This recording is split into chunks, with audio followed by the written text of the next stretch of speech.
अरण्य कांड की संक्षिप्त कथा। नारद जी कहते हैं, मुने, श्री रामचंद्र जी ने महर्षि वशिष्ठ तथा माताओं को प्रणाम करके उन सबको भरत के साथ विदा कर दिया।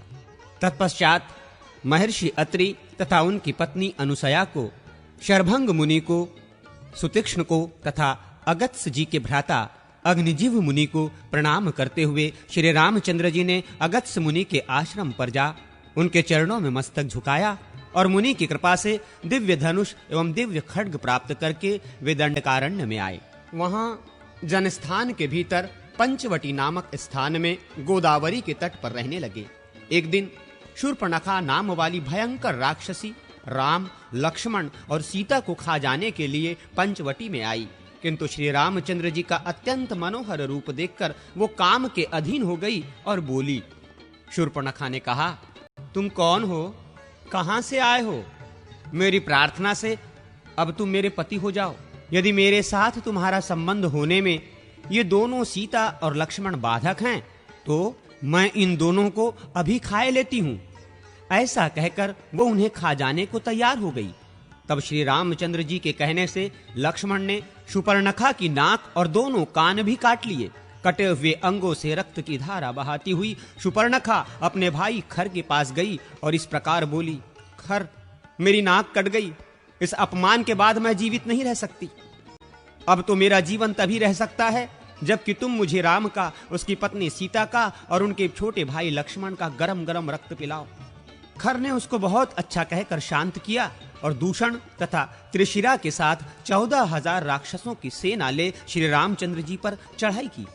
श्री राम ने भी उन सब का सामना किया और अपने बाणों से राक्षसों को बींधना आरंभ किया। शत्रुओं की हाथी, घोड़े, रथ और पैदल सहित समस्त चतुरंगी सेना को उन्होंने यमलोक पहुंचा दिया तथा अपने साथ युद्ध करने वाले भयंकर राक्षस खर, दूषण एवं त्रिशिरा को भी मौत के घाट उतार दिया। अब शूर्पणखा लंका में गई और रावण के सामने जा पृथ्वी पर गिर पड़ी। उसने क्रोध में भर के रावण से कहा, अरे तू राजा और रक्षक कहलाने योग्य नहीं है। खर आदि समस्त राक्षसों का संहार करने वाले राम की पत्नी सीता को हर ले। मैं राम और लक्ष्मण का रक्त पीकर ही जीवित रहूंगी, अन्यथा नहीं। पर्णखा की बात सुनकर रावण ने कहा, अच्छा ऐसा ही होगा।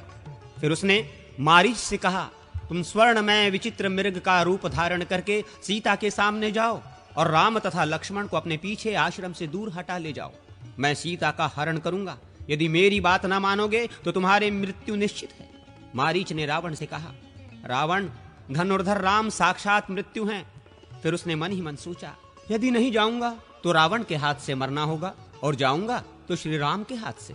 इस प्रकार यदि मरना अनिवार्य है तो इसके लिए श्री राम ही श्रेष्ठ हैं, रावण नहीं, क्योंकि श्री राम के हाथ से मृत्यु होने पर मेरी मुक्ति हो जाएगी।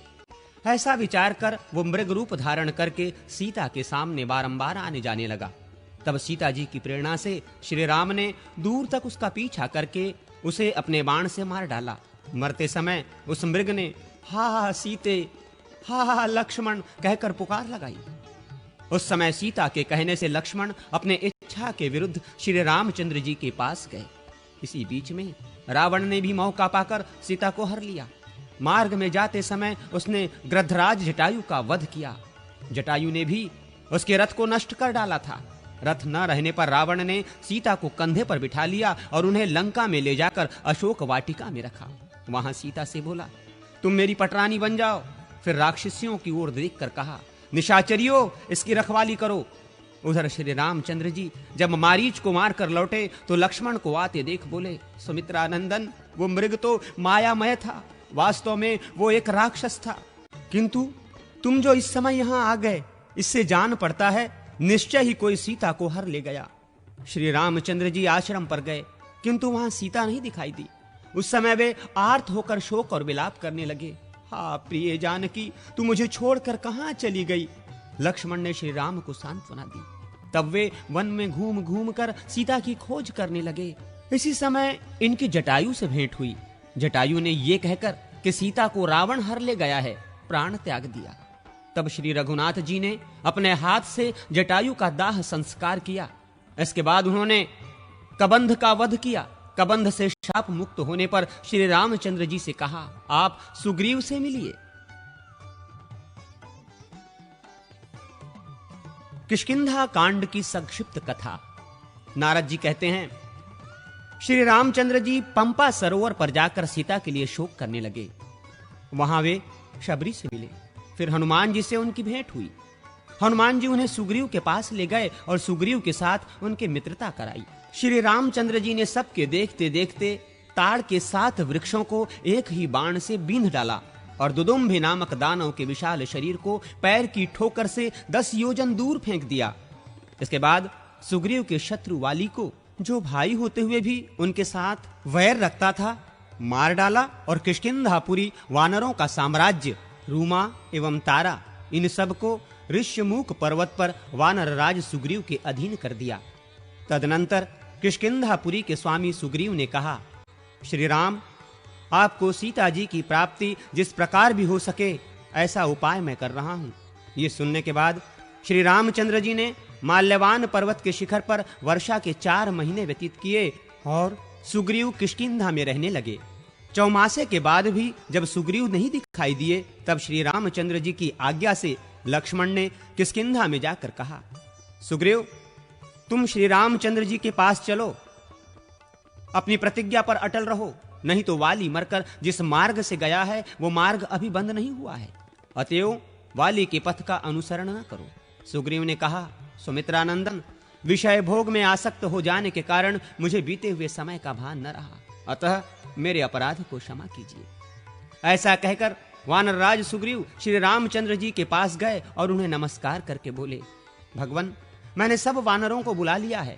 अब आपकी इच्छा के अनुसार सीता जी की खोज करने के लिए उन्हें भेजूंगा। वे पूर्वादि दिशाओं में जाकर 1 महीने तक सीता जी की खोज करें।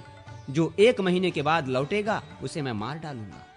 ये सुनकर बहुत से वानर पूर्व, पश्चिम और उत्तर दिशाओं के मार्ग पर चल पड़े तथा वहां जनक कुमारी सीता को न पाकर नियत समय के भीतर श्री राम और सुग्रीव के पास लौट आए। हनुमान जी श्री रामचंद्र की दी हुई अंगूठी लेकर अन्य वानरों के साथ दक्षिण दिशा में जानकी की खोज कर रहे थे। वे लोग सुप्रभा की गुफा के निकट विंध्य पर्वत पर 1 ही मास से अधिक काल तक ढूंढते फिरे, किंतु उन्हें सीता जी का दर्शन नहीं हुआ। अंत में निराश होकर आपस में कहने लगे, हम लोगों को व्यर्थ ही प्राण देने पड़ेंगे। धन्य है वो जटायु जिसने सीता के लिए रावण के द्वारा मारा जाकर युद्ध में प्राण त्याग दिया। उनकी ये बातें संपाति नामक गृध के कानों में पड़ी। वो वानरों के प्राण त्याग की चर्चा से उनके खाने की ताक में लगा था, किंतु जटायु की चर्चा सुनकर रुक गया और बोला, वानरों, जटायु मेरा भाई था। वो मेरे ही साथ सूर्यमंडल की ओर उड़ा चला जा रहा था। मैंने अपनी पांखों की ओट में रखकर सूर्य की प्रखर किरणों के ताप से उसे बचाया, अतः वो तो सकुशल बच गया, किंतु मेरी पांखें जल गई, इसलिए मैं यहीं गिर पड़ा। आज श्री रामचंद्र जी की वार्ता सुनने से फिर मेरे पंख निकल आए। अब मैं जानकी को देखता हूं। वे लंका में अशोक वाटिका के भीतर हैं। लवण समुद्र के द्वीप में त्रिकुट पर्वत पर लंका बसी हुई है। यहां से वहां तक का समुद्र 100 योजन विस्तृत है। ये जानकर सब वानर श्री राम और सुग्रीव के पास जाएं और उन्हें सब समाचार बता दें।